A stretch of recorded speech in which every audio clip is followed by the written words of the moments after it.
ऐतिहासिक लाल किल्ल्याचा सदैव गजबजलेला परिसर सोमवारी सायंकाळी एका कारमध्ये झालेल्या स्फोटानं हादरून गेला। लाल किल्ला मेट्रो स्थानकाच्या प्रवेशद्वाराच्या सिग्नल जवळ झालेल्या या घटनेत आतापर्यंत 9 जणांचा मृत्यू झाला असून 24 जण जखमी आहेत। जम्मू काश्मीरमधील मोहिमेतून घातपाताचा मोठा कट उधळून लावल्याचा दावा 3 राज्यांचे पोलीस करत असताना झालेला हा स्फोट दहशतवादी कृत्य आहे की नाही याबाबत केंद्र सरकार किंवा तपास यंत्रणांनी अद्याप अधिकृत माहिती दिलेली नाही।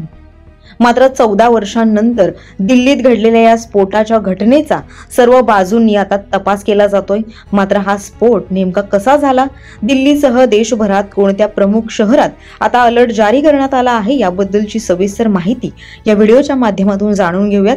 नमस्कार, आपण पाहताय लोकसत्ता लाईव्ह। दिल्लीचे पोलीस आयुक्त सतीश गोलचा यांनी दिलेल्या माहितीनुसार सायंकाळी 6:52च्या सुमारास हुंडाई i20 कारमध्ये हा स्फोट झाला। त्यावेळी कारमध्ये 3 जण बसले होते आणि कार संथपणे पुढे सरकत होती।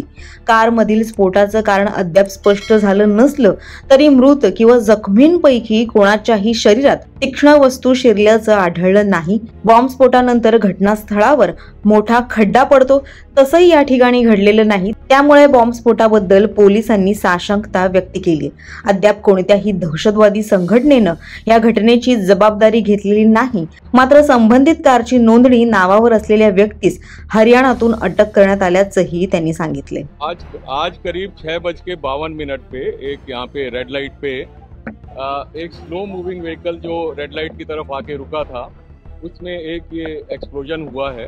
उस वक्त गाड़ी के अंदर जो पैसेंजर्स उसके अंदर ही थे और इस एक्सप्लोजन से जो है आसपास की गाड़ियों में भी क्षति हुई। जैसे ही इसकी खबर मिली, हम सारी एजेंसी जो है Delhi police, FSL, NIA, NSG, उनकी टीम्स यहाँ पे आ चुकी हैं और हालात का जायजा भी ले रही है। हर तरीके से इस जो है एक्सप्लोजन के बारे में जांच की जा रही है और जल्दी ही इसका आकलन करके इसका जो भी रिजल्ट निकलेगा वो आपको बताया जाएगा। दरम्यान दिल्लीतील या स्फोटाच्या घटनेनंतर देशभरातील अनेक महत्त्वाच्या शहरात हाय अलर्ट जारी करण्यात आला आहे।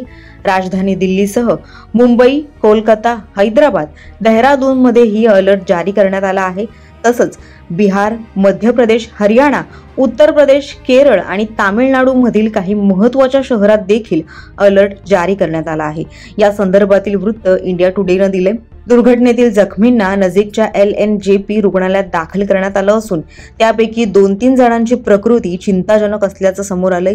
केंद्रीय गृहमंत्री अमित शाह यांनी रुग्णालयात जाऊन स्फोटात जखमी झालेल्यांची भेटही घेतली आणि त्यांची विचारपूसही केली होती। तर पंतप्रधान नरेंद्र मोदी हे भूतान दौऱ्यावर आहेत, मात्र तरी देखील आपण ह्या परिस्थितीवर लक्ष ठेवून असल्याचं त्यांनी म्हटलंय। दिल्लीतील या संपूर्ण घटनेनंतर सखोल चौकशी सुरू झाली असून याबद्दलच्या अपडेट्स आम्ही तुमच्यापर्यंत पोहोचवू।